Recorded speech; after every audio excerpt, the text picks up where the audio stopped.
Au Kremlin, centre du pouvoir russe, la garde veille les symboles d'un passé glorieux. Héritière de l'Union soviétique, la Russie au dernier jour du XXe siècle est un pays ruiné, méprisé et isolé par les vainqueurs de la guerre froide. Vladimir Poutine, obscur officier du KGB, inconnu sur la scène internationale, accède au pouvoir. Une nomination que seuls les stratèges du Kremlin pouvaient imaginer. Son obsession secrète, replacer la Russie au cœur de l'échiquier mondial. Le verbe et le glaive, la marque de Poutine. À la surprise générale, il va frapper fort et vite. Syrie, Europe de l'Est, Afrique, des terrains de chasse où les coups tactiques, brutaux et opportunistes de Poutine prennent par surprise un Occident désuni. Le chef de guerre peut féliciter ses troupes. La Russie est aujourd'hui à nouveau respectée, crainte et fantasmée. Poutine est un réaliste. Poutine est un pragmatique. Mais je ne dirais pas que Poutine est un idéologue. Je peux dire que malgré tout, Poutine est un joueur stratégique. Et il fait des paris. Pendant tout ce temps où il se trouve à la tête du pays et à des postes différents, il a eu affaire à 5 présidents des États-Unis. Ils étaient 5. Et Poutine, seul. Poutine leur a tous survécu. Il est en Europe l'homme politique qui a le plus d'expérience, qui sait tout et qui ne croit pas à leurs belles paroles sur les valeurs démocratiques. Le principal atout dont il dispose, c'est qu'il a le temps pour lui, puisque finalement, il est parti pour battre le record de longévité de Staline. La politique étrangère, ça constitue son exosquelette, ça sa raison de vivre. Il se livre corps et âme à la politique étrangère.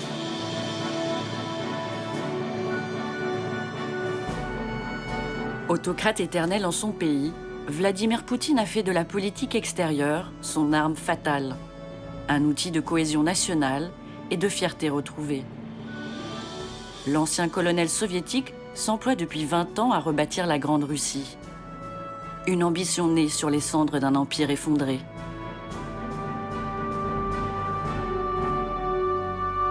Quand on réfléchit sur Poutine et ses pensées profondes, il ne faut jamais oublier une déclaration très importante. Il disait « Quiconque ne regrette pas l'Union soviétique n'a pas de cœur, mais quiconque veut la reconstituer n'a pas de tête. » Et je crois que c'est assez vrai.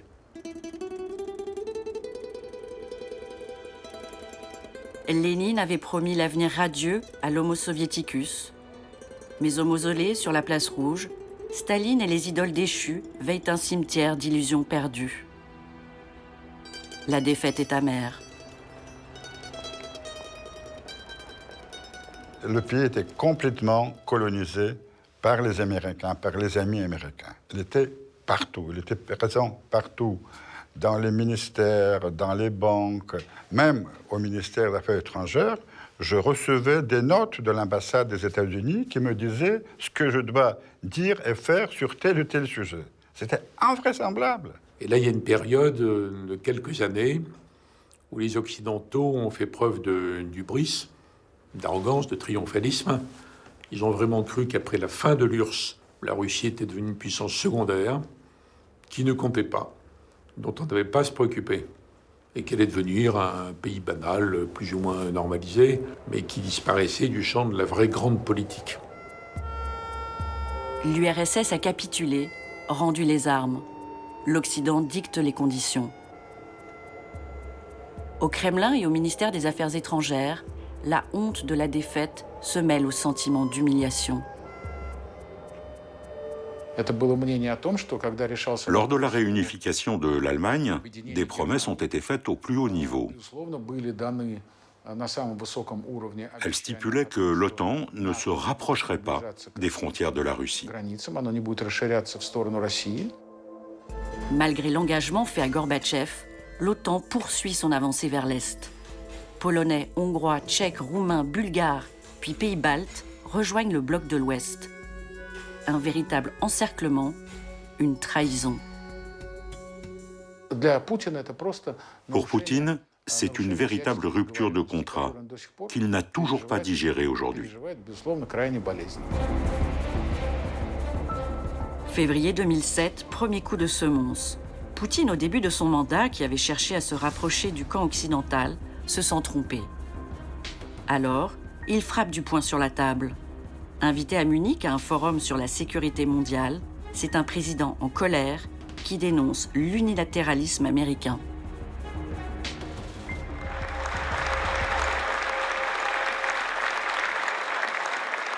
Что же такое однополярный мир? Как бы ни украшали этот термин, он в конечном итоге означает на практике только одно.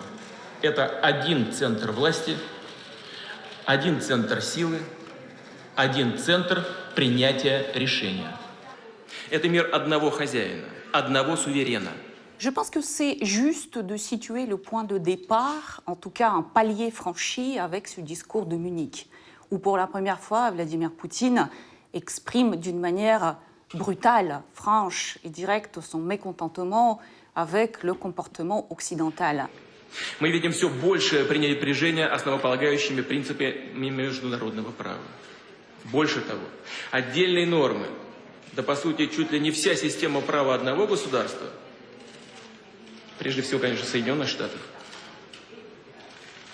перешагнула свои национальные границы и, по сути, во всех сферах, и в экономике, и в политике, и в гуманитарной сфере, навязывается другим государствам. Ну, кому это понравится? Кому это понравится? 2007, c'est le retour de la Russie de plein pied dans les affaires du monde en tant que puissance non alignée, indépendante, autonome. La réception de ce discours en Occident a été extrêmement négative. Et quand je dis en Occident, c'est surtout aux États-Unis. Le discours de Poutine, prononcé à Munich en 2007, a été perçu comme une déclaration surprise de la part de Moscou.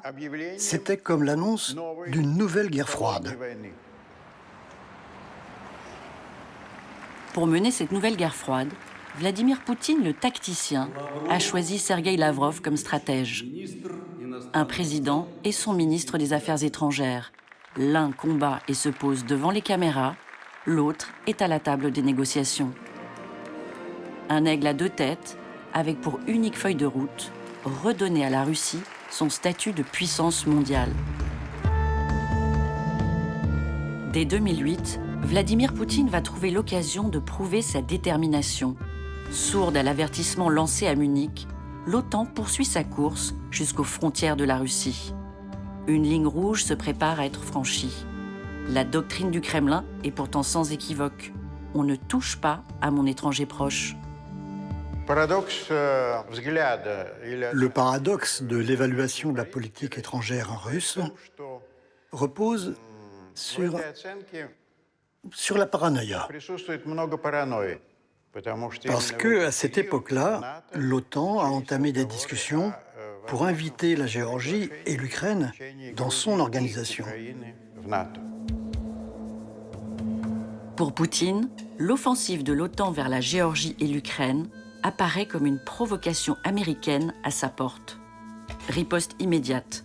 En Géorgie, dans les régions russophones d'Abkhazie et d'Ossétie du Sud, des conflits latents, dits gelés, reprennent fort opportunément. Un piège tendu par Moscou à la Géorgie et ses alliés américains. La crise géorgienne de 2008 et la crise ukrainienne de 2014 portent la même signature. C'est les mêmes qui ont tiré les ficelles. Ce sont nos amis de longue date, ce sont les États-Unis. La révolution des roses en Géorgie avait porté au pouvoir le jeune et pro-occidental Mikhail Saakashvili. Au palais présidentiel, sous l'œil bienveillant de George Bush, le président géorgien décide de remettre de l'ordre dans ces provinces agitées par Moscou. Et donc, Saakashvili, en Géorgie, il est persuadé que les Américains vont le soutenir à fond. Voilà.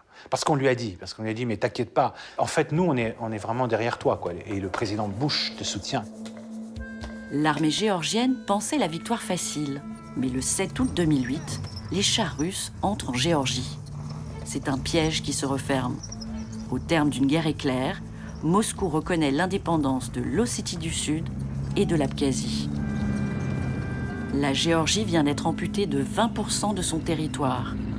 C'est la première fois depuis la disparition de l'Union soviétique que l'ours russe sort de sa tanière. Он считается у нас хозяином тайги. И он не собирается, и я знаю это точно, куда-то переезжать в другие климатические зоны, ему там неуютно. Но тайги он своей никому не отдаст. Я думаю, что это должно быть понятно. C'est un double message qui est adressé en 2008 par Poutine à ses voisins, et en particulier à ses voisins qui sont tentés par une alliance ou une entrée dans l'OTAN. Le premier message, c'est de dire, vous voyez, lorsqu'il s'agit de nos intérêts vitaux, localement, on peut faire des opérations militaires pour les défendre. Deuxième message, plus important encore, on le fait et vos alliés putatifs, ceux auxquels vous allez confier votre sécurité, n'interviennent pas. Donc on peut dire que là-dessus, le coup de Poutine, cette guerre en Géorgie, c'est un succès à la fois militaire mais aussi politique. La bataille suivante se joue à Kiev, en Ukraine, où Moscou et l'Occident se font face. Porté par les révolutions de couleur, le pays s'apprête fin 2013 à signer un accord d'association avec l'Union européenne et l'OTAN. Mais Poutine refuse de perdre cette nation sœur. L'histoire est trop intime, alors il menace. Président Российской Fédération, Vladimir Vladimirovich Poutine.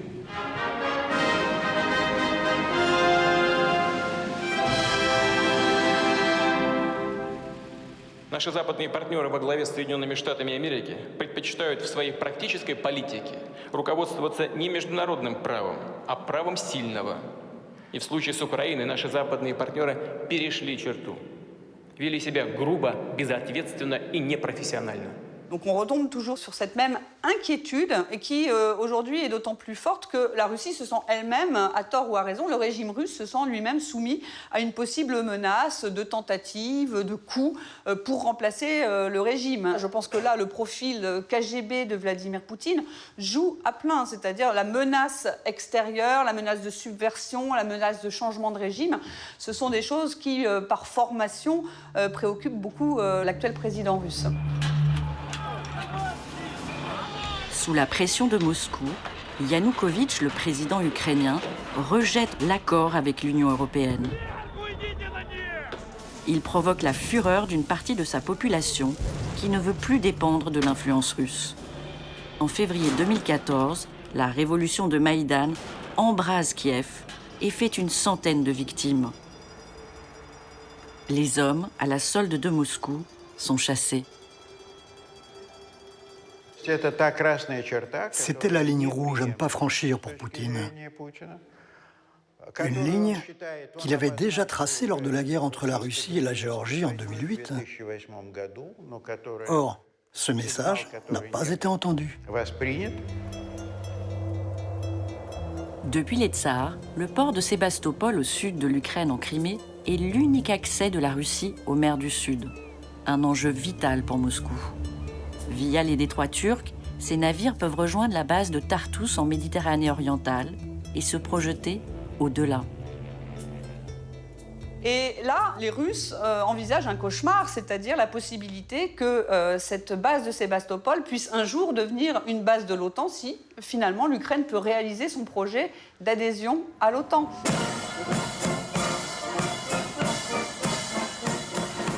Sébastopol aux mains de la flotte américaine ? Un cauchemar inenvisageable pour le Kremlin. Il faut agir, et vite, pour empêcher cette catastrophe géostratégique. Vladimir Poutine explique lui-même qu'ils étaient 3 ou 4 autour de la table à prendre cette décision sur l'annexion de la Crimée. Là, on n'est pas dans la planification, on est purement dans une optique opportuniste. Il y a quelque chose qui est mal protégé, il faut le prendre le plus rapidement possible. Le proverbe russe dit « celui qui creuse une fosse y tombera ». Et ce que l'on présente comme des coups habiles et opportunistes de Vladimir Poutine, c'est plutôt la capacité de transformer les pièges occidentaux en avantages géopolitiques. Au Kremlin, l'affaire est habilement présentée. Un référendum organisé en Crimée consacre à 83% le rattachement de la région à la Russie. Sébastopol est sauvé. Сегодня, основываясь на результатах референдума, который прошел в Крыму, опираясь на волю народа, вношу в Федеральное собрание и прошу рассмотреть конституционный закон о принятии в состав России 2 новых субъектов федерации – Республики Крым и города Севастополь.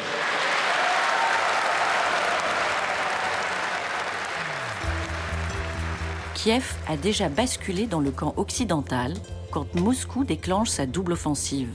Premièrement, à l'est de l'Ukraine, la région du Donbass russophone s'embrase. Un conflit alimenté par les hommes de Moscou. Au sud, sur la presqu'île de Crimée, comme venus de nulle part, des centaines de soldats sans aucun signe de reconnaissance distinctif prennent le contrôle de Sébastopol.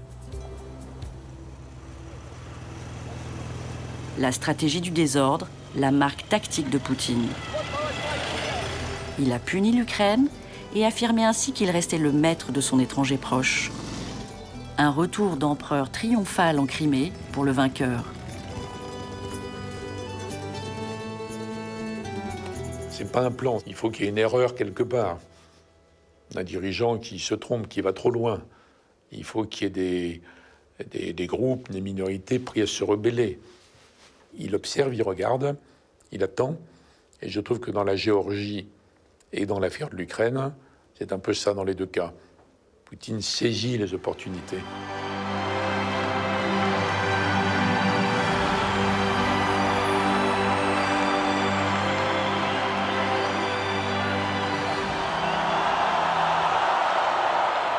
Это праздник крымчан и севастопольцев.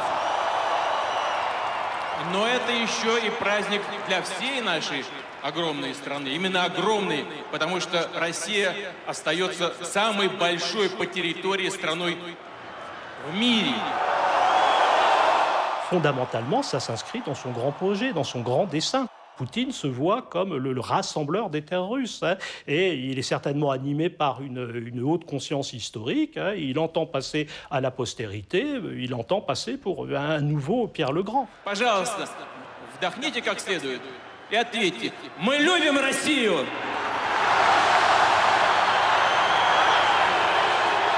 Поздравляю вас с праздником! С днем воссоединения Крыма и Севастополя с Россией!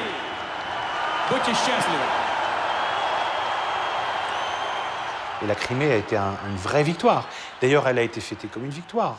À Moscou, grand défilé, show sur la place rouge avec chansons, etc. Et ça a même donné lieu à un épisode qu'on a appelé le printemps russe, ou Russkaya Vesna, une espèce de vague de patriotisme un peu triomphaliste.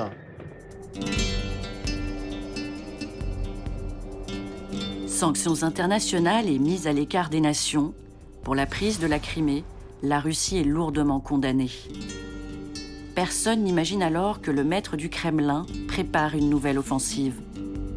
Officiellement, pour combattre le terrorisme, une sanglante partie d'échecs dans le désert syrien est lancée. Единственно верный путь борьбы с международным терроризмом, а в Сирии и на территории соседних стран с ней бесчинствуют именно банды международных террористов, это действовать на упреждение.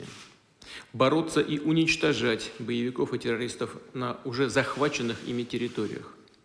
Не ждать, когда они придут в наш дом.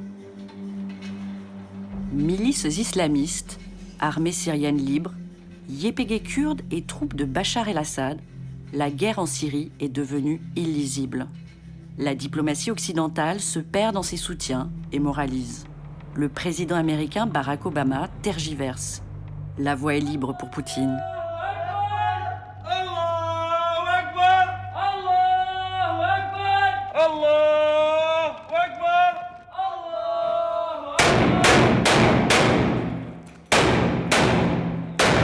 Pour Vladimir Poutine, un régime, même s'il est autoritaire, mais qui verrouille son pays, c'est beaucoup mieux que le chaos, l'imprévisible ou l'arrivée des islamistes au pouvoir.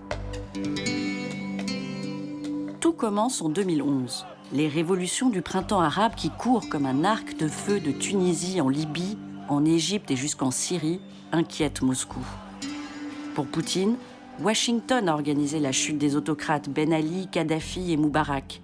Un vide qui favorise la propagation de l'islam radical.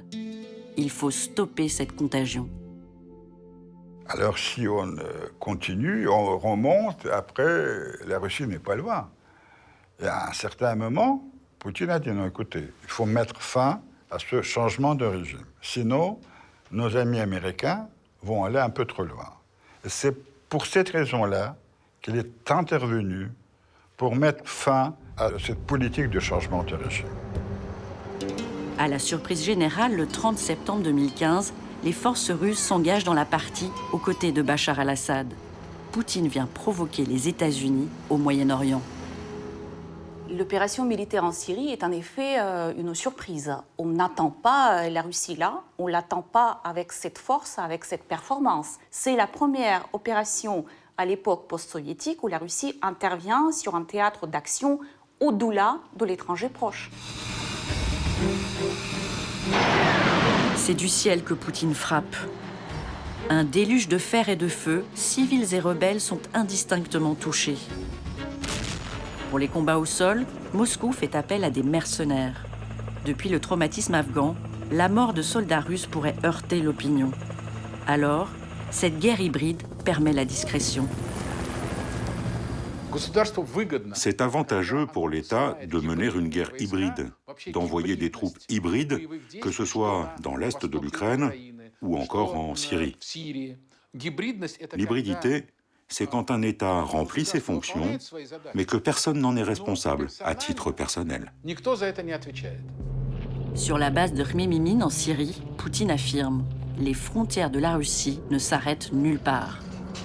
Pour financer à moindre coût ses conquêtes, le maître du Kremlin peut s'appuyer sur un homme mystérieux, Yevgeny Prigojine.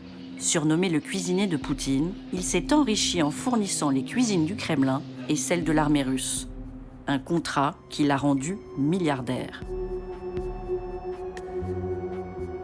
À Moscou, Novaya Gazeta, un des rares journaux d'investigation, malgré les pressions et l'assassinat de 6 de ses journalistes, mène l'enquête sur Yevgeny Prigojine.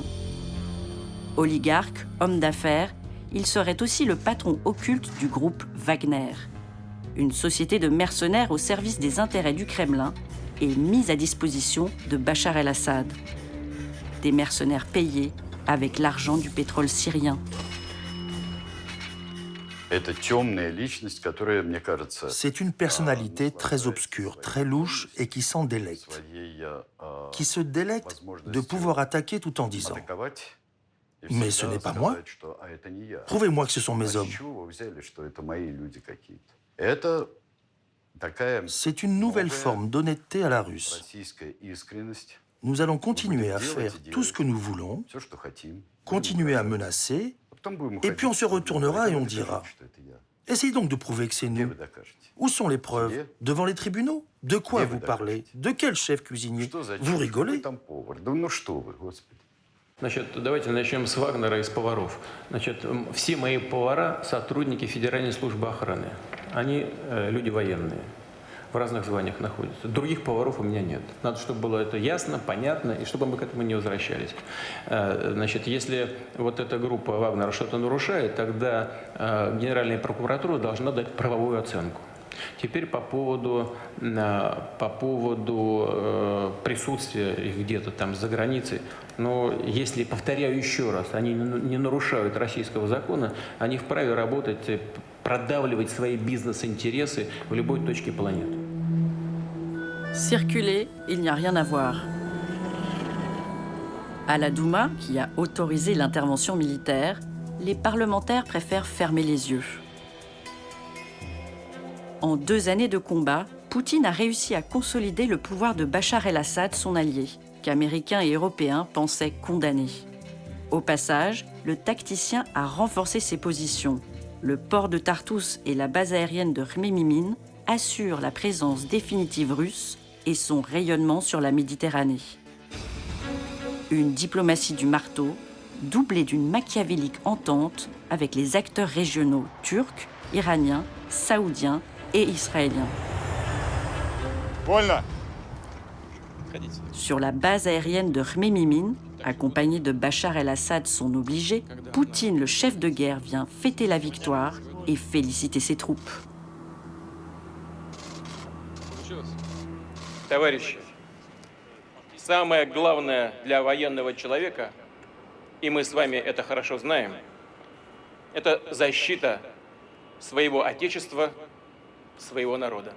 Здесь созданы и на постоянной основе будут действовать 2 пункта базирования в Тартусе и здесь, в Мимиме. И если террористы вновь поднимут голову, то мы нанесем им такие удары, которых они пока и не видели. La façon dont il crée cette surprise stratégique en arrivant en Syrie fait qu'on lui parle de nouveau, on le cherche, on négocie avec lui le destin de cette région et au-delà.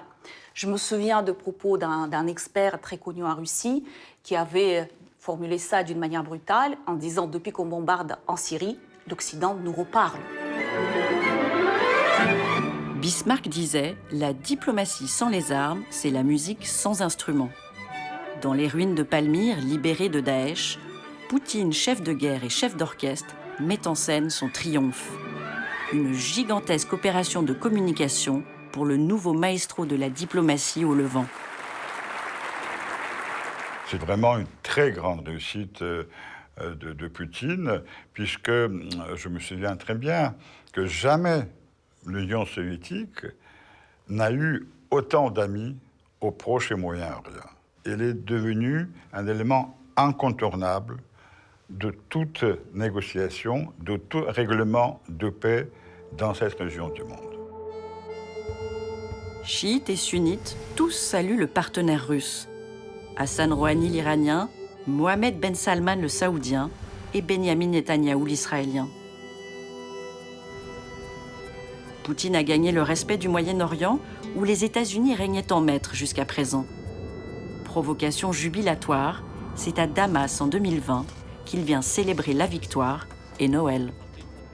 Sur le plan international, l'intervention de la Russie en Syrie a montré au monde entier qu'il y a dans le monde un leader qui sait prendre ses responsabilités, qui a ses convictions, qui a ses amis, qu'il sait défendre.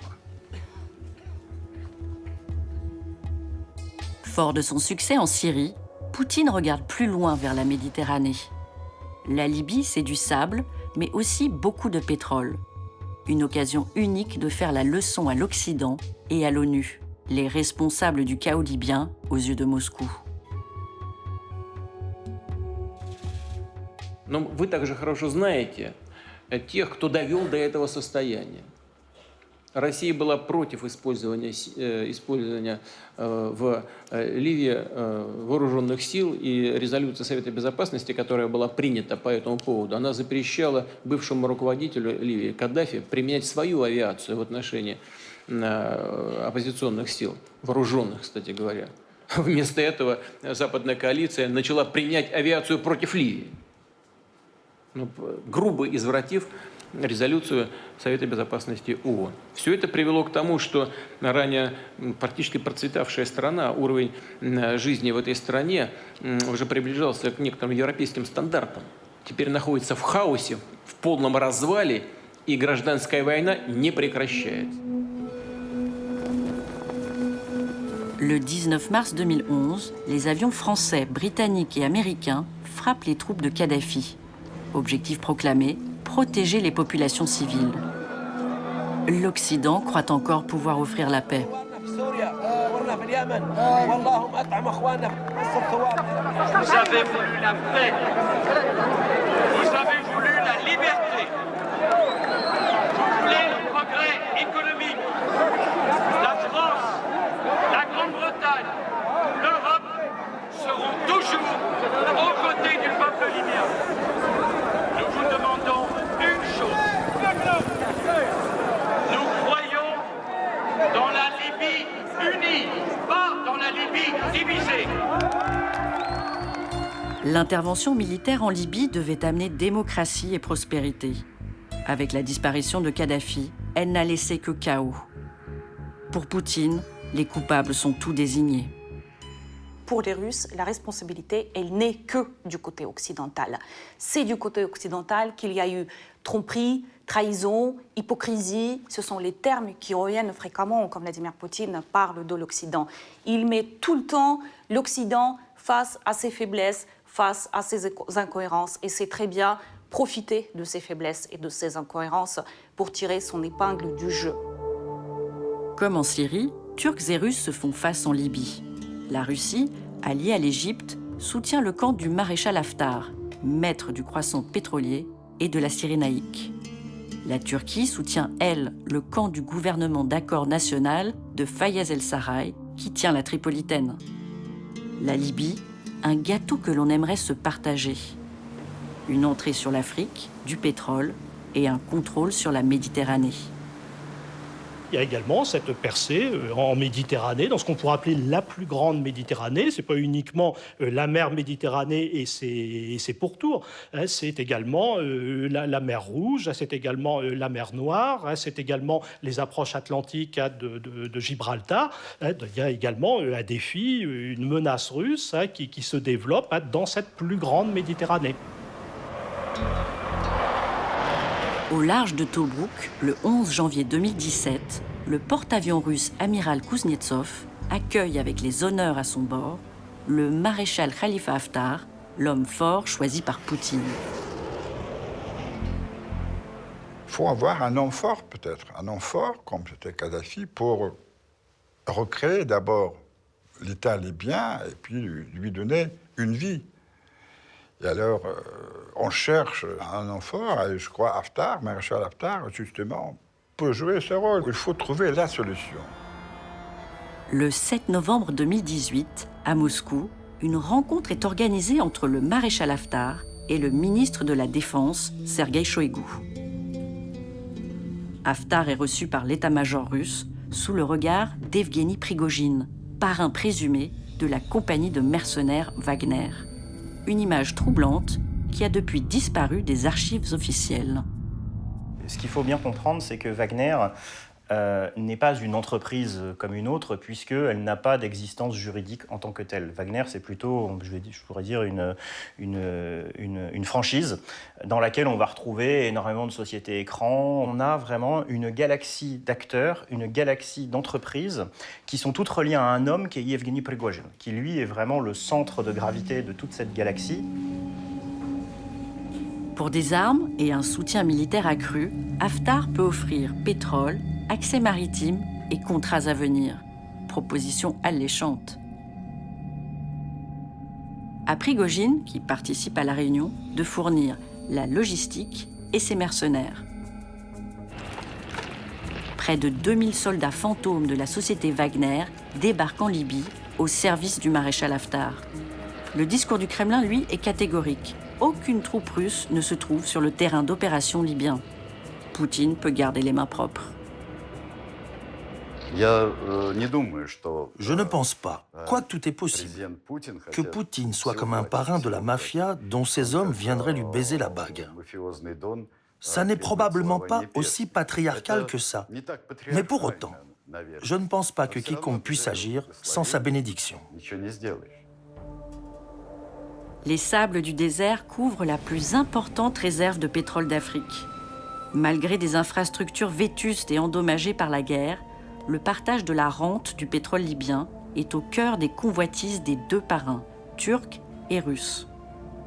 En Libye, là encore, il n'y a finalement que des gains à opérer. Et donc, si l'un, d'un côté, a la Cyrénaïque, de manière directe ou indirecte pour la Russie, de l'autre côté, la Turquie, finalement, a la main sur la Tripolitaine, ma foi, il n'y a pas de quoi se battre. Tout le monde peut s'entendre dans cette affaire. C'est le partage des dépouilles.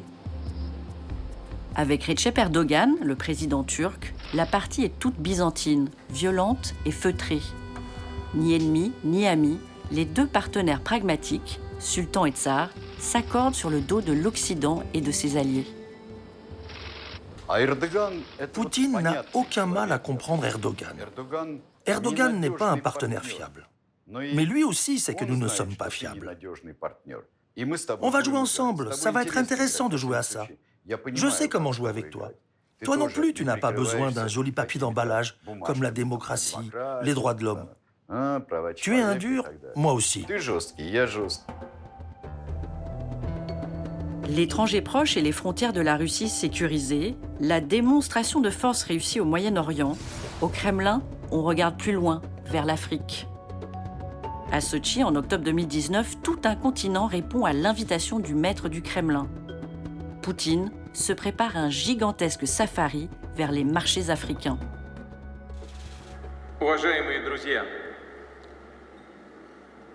хотел бы прежде всего поприветствовать всех участников первого саммита Россия-Африка и Российско-Африканского экономического форума. В Сочи прибыли делегации всех стран Африки. Более 40 представлены на уровне первых лиц. C'est certain que le sommet Russie-Afrique à Sotchi, à Paris, c'est une déflagration. Ça veut dire qu'ils se sont dit, mais alors c'est incroyable. Il y a 54 pays en Afrique, et d'avoir 45 chefs d'État, c'est absolument énorme, c'est assez gigantesque. Touadéra, le président contesté de la République centrafricaine, a besoin des armes russes pour sauver son pouvoir. Poutine a lui besoin des voix africaines pour le soutenir à l'ONU. Des armes, la Russie en a à vendre, et elles ont fait leurs preuves sur le théâtre syrien. Le contrat est simple, soutien militaire en échange de licences d'exploitation minière pour les compagnies russes. En russe, ça veut dire « Hé les gars, on va vous vendre 1000 fois plus d'armes que nous avons déjà testées en Syrie, dans le désert et sous une chaleur écrasante. » Et c'est comme ça qu'on est censé faire de l'Afrique un continent plus paisible? Non mais vraiment. Janvier 2018, le premier Ilyushin se pose en République centrafricaine. Une livraison d'armes attendue par Valery Zakharov, le nouveau monsieur sécurité russe du président Touadéra. Un ange gardien imposé par Moscou. 30 pays d'Afrique ont déjà signé avec le Kremlin un accord de coopération militaire. Les États-Unis ne semblent plus être un allié fiable, l'interventionnisme français agace, la Chine inquiète, alors la Russie est le nouveau partenaire idéal. Sécurité contre business, et peu importe le régime. Le discours de Poutine plaît, à lui les richesses du continent noir. L'ours a trouvé son pot de miel. La Russie dit, ben voilà, moi j'arrive chez toi, je vais pas te faire de leçons de démocratie, j'assure ta sécurité, je vais le faire, on te va te critiquer, mais je vais faire comme faisaient les Français, je vais mettre un conseiller en sécurité auprès de ta présidence et on va pouvoir comme ça assurer non seulement ta sécurité, mais je vais aussi aller dans ton armée, faire de la formation dans les forces armées centrafricaines d'une façon tout à fait officielle.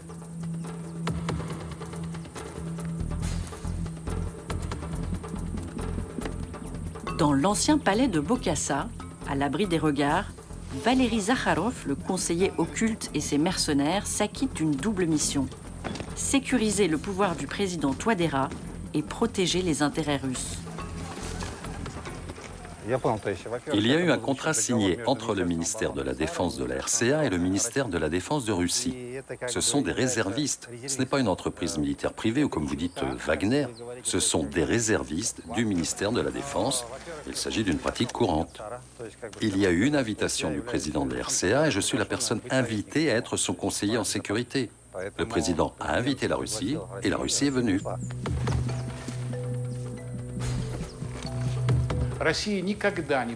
La Russie n'exigera jamais des représentants des États un rapport sur les droits de l'homme.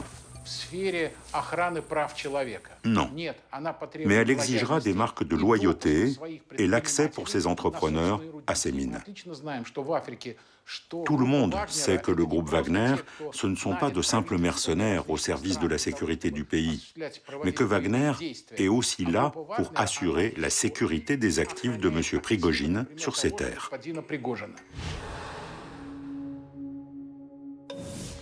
Diable à l'affût, Yevgeny Prigojine obtient de Bangui, pour sa société Lobay Invest en 2018, plusieurs permis d'exploitation.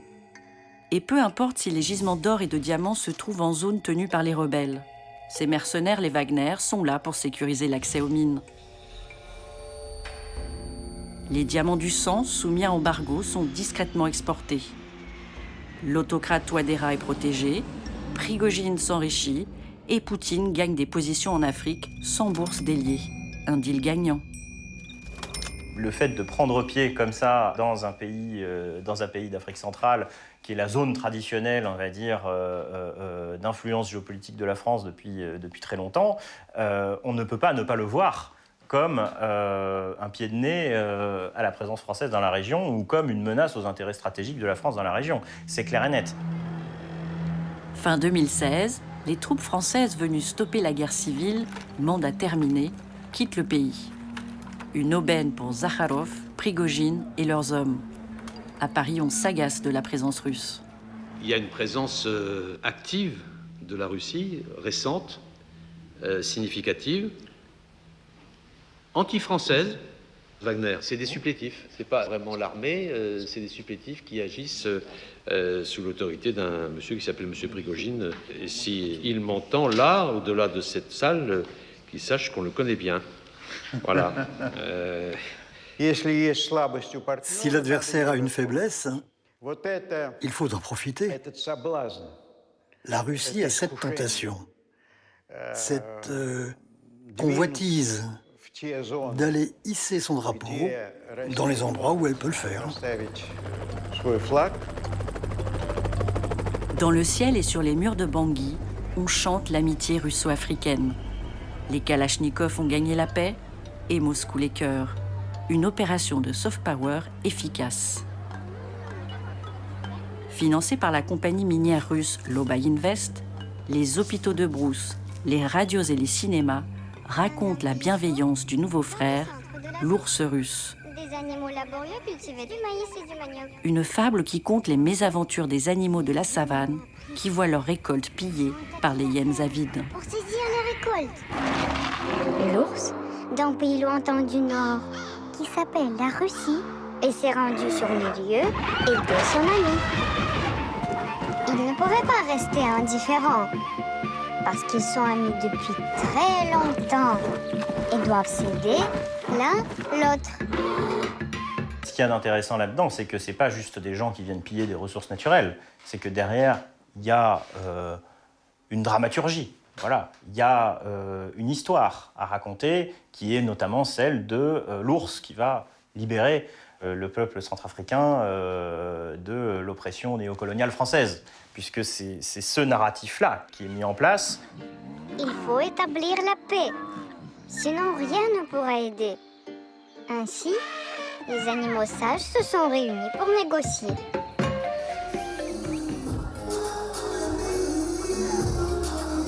Les beautés de Bangui sont célébrées par Zakharov et les conseillers russes. Ils ont gagné la paix là où les Français avaient échoué. Mais la méthode et les règles n'étaient pas les mêmes.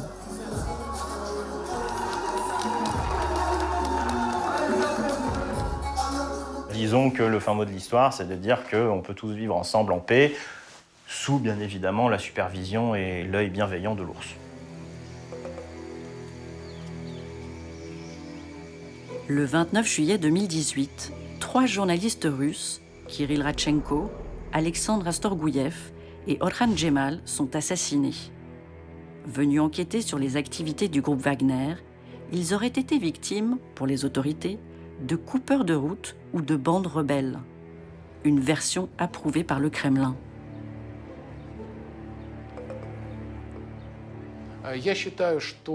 Pour moi, ces mercenaires, avec à leur tête ce monsieur Zakharov, chargé de la sécurité du président de la RCA, craignaient qu'on découvre que sous couvert d'assurer la protection du président, ou plutôt du dictateur, se trament de sombres affaires liées à des intérêts politiques et économiques. C'est la raison de la mort de nos collègues. Ваши коллеги, насколько мне известно, приехали в Африку без всякого уведомления местных властей. Они просто не приехали даже не как журналисты, они приехали как туристы. И по имеющимся данным на сегодняшний день покушение совершили какие-то местные группировки. Pour Moscou, simple crime crapuleux pour les 3 journalistes qualifiés d'imprudents. Les enquêtes indépendantes évoquent, elles, un guet-apens exécuté par des professionnels. Fermez le banc, à Bangui on défile et on chante en russe.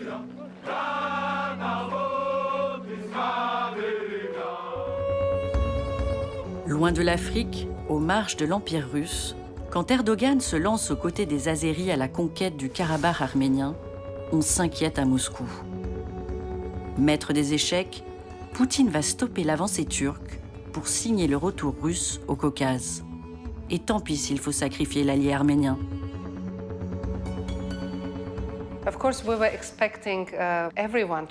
Bien sûr, nous attendions l'aide de tout le monde, surtout des pays, nous le savions, qui avaient un intérêt ici, et notamment de la Russie, puisqu'ils ont une influence sur la région et sont géographiquement les plus proches.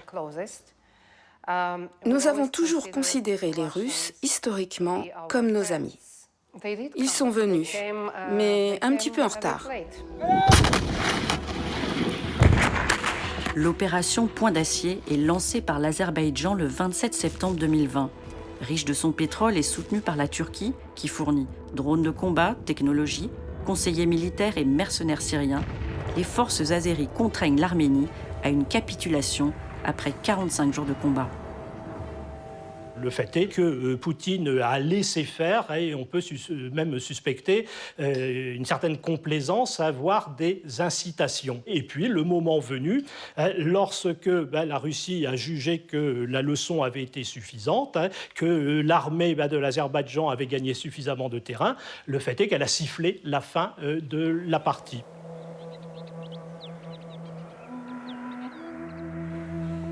Une fin de partie dramatique pour le camp arménien. À Stepanakert, la capitale de la République des montagnes, on enterre ses morts.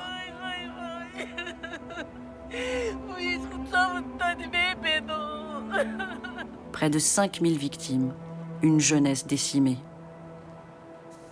Jadis rattachée à l'Azerbaïdjan, la République du Haut-Karabakh, peuplée d'Arméniens, se déclare indépendante en 1991 à la chute de l'URSS.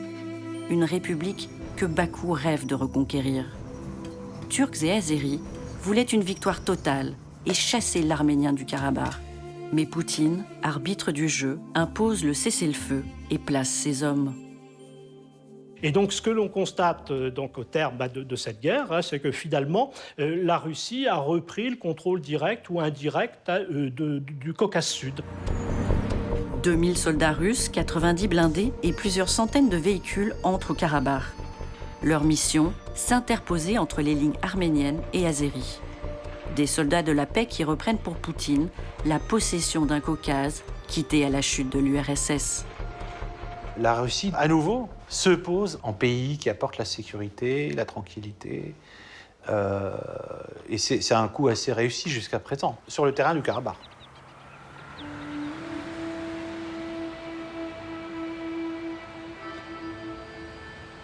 À Stepanakert, la capitale arménienne du Karabakh, les soldats qui patrouillent en ville portent l'uniforme, le drapeau russe.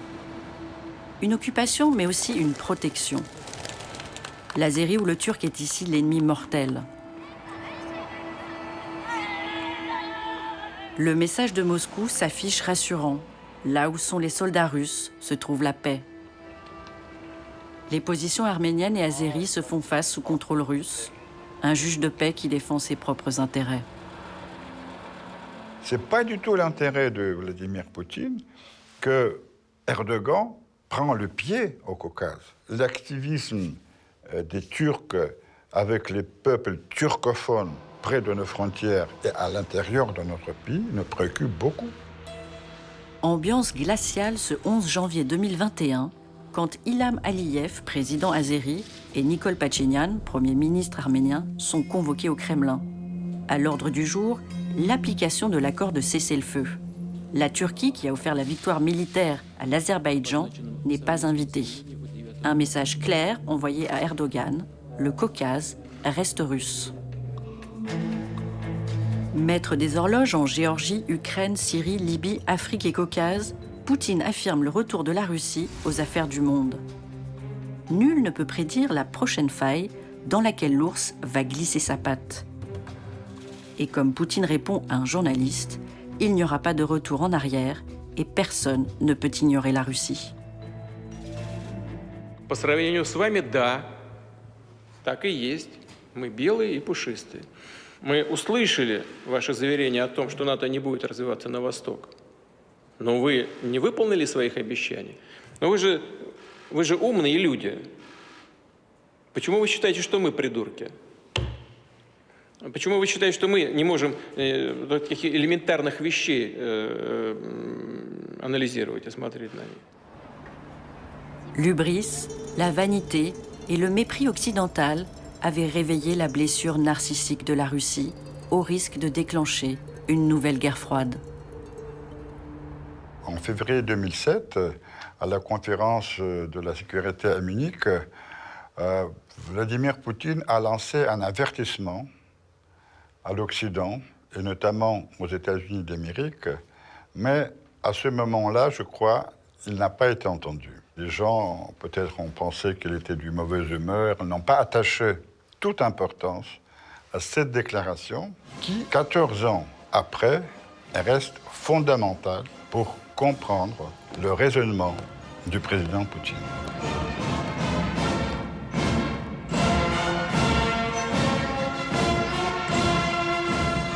La commémoration de la Grande Guerre patriotique, une victoire sacralisée et fêtée par un pays réuni.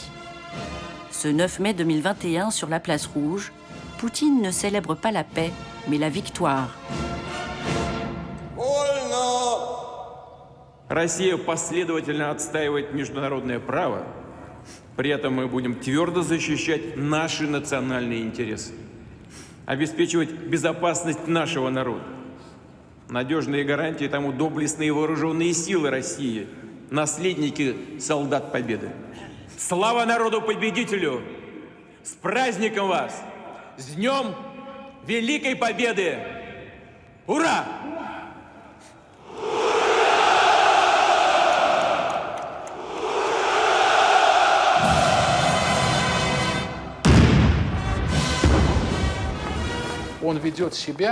Il se comporte en chef de bande, comme dans son enfance, qui est souvent évoqué dans les biographies, où il fallait faire le dur pour ne pas se faire taper. Et il a transposé ces qualités dans l'Olympe politique.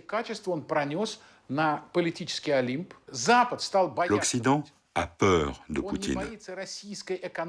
Non pas de l'économie russe, qui ne fait pas le poids face à celle de l'Allemagne, des États-Unis ou de l'Union européenne.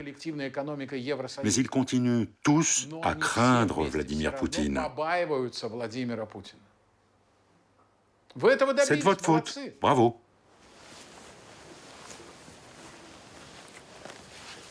Ni les sanctions internationales, ni une économie fragile, ni les affaires, et une société russe qui n'a peut-être pas renoncé à la démocratie, n'ont pu freiner l'ascension de Vladimir Poutine.